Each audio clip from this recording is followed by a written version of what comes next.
Hi YouTube. This video is about the ongoing pole shift. I just showed the picture on my map at the moment. Sorry if the picture's not too good, I'm just using my mobile phone at the moment. Right, I started doing putting flags on this world map on the 14th of December 2010. On that day I put 17 flags on here. Each flag represents a magnitude quake of 5 up to 6.9. Any with tags or tickets with details on 7s plus, okay? I haven't put any on here for the past just over a week now. Reason being I've run out of flags, to be honest. As you can see, it's absolutely covered. And they all seem to be on the ridge lines. They're all on all the flags are on the ridge lines. Australia, as you know, Indonesia and all that part are getting it pretty bad at the moment. They all seem to be in the southern hemisphere. Well, this year they're creeping up a little bit. I mean, heading a little bit more north. Which brings me to talk about the pole shift we've been having. Right, I put a lot of comments down on different channels regarding this. At the time, it's a few months back now when the people started realising this. I just want to say well done for sticking to your guns, because you were right. All the top astronomers, they've obviously had a gagging order on them. They've said nothing about this.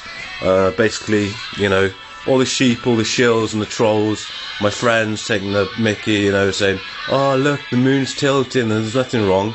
They wouldn't even consider picking up one of these. It's called a compass. I was wrong, yeah. I did say that it was out by 8 degrees, the pole shift, or pole wobbling on its axis even. I was wrong, I said 8 degrees. Guess what? It's on the mainstream media now. So for all you sheeple, all you trolls, all you shills, all of you who haven't got a clue, you can believe it now because Big Brother's telling you. It's on the mainstream media. They're having to recalibrate the runways on airports, as well as other things. So, you know, keep at it. We get there in the end. Peace. The compass is becoming more inaccurate every day. It's not a result of faulty manufacturing. It's because the North Pole itself is changing. Follow me now. This problem is actually so drastic that workers at Tampa International and Peter O. Knight airports are rushing to make changes. And Brooks Garner, our meteorologist and local science, do we dare say nerd, spent the day looking into this polar shift. When most people hear North Pole, they think of Santa Claus. And while he'll always be at the very top of the world, there's also a magnetic pole, which is produced by fluctuations or flow of iron in the core of the Earth.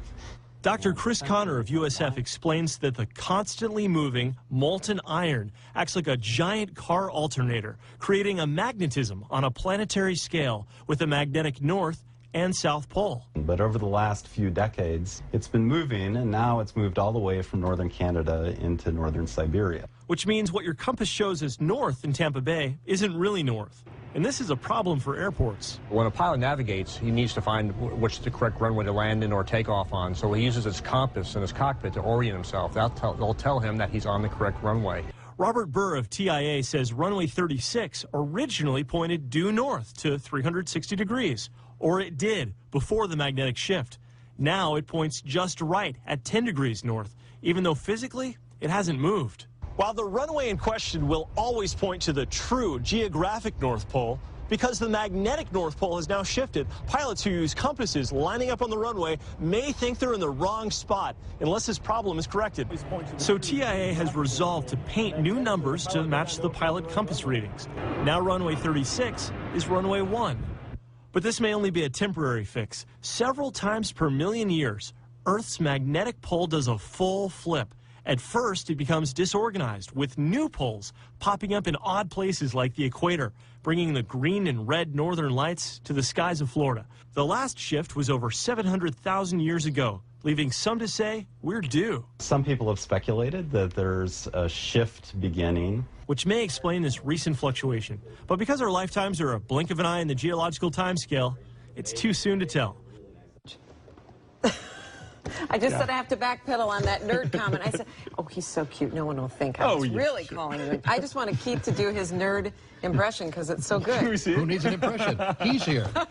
No, Brooks. Exactly. Hey, listen, but you said something interesting to me, that birds and wildlife out there could actually be confused by all of this. If, in fact, birds navigate by compass direction, an internal compass, which some theorize they do, if, in fact, the poles shift, it's possible, and this is obviously not going to happen now, but maybe in a couple hundred years or longer, we don't really know. It's possible you could have Canadian geese migrating to Hawaii instead of Canada. Wow. Hey, a North Pole could pop up over Tahiti. You could have northern lights in the south equatorial regions. Pretty crazy to think about. Yeah, it is kind of mind-boggling to think about, but it's serious too, especially if the instrument of if you're a pilot, air or sea.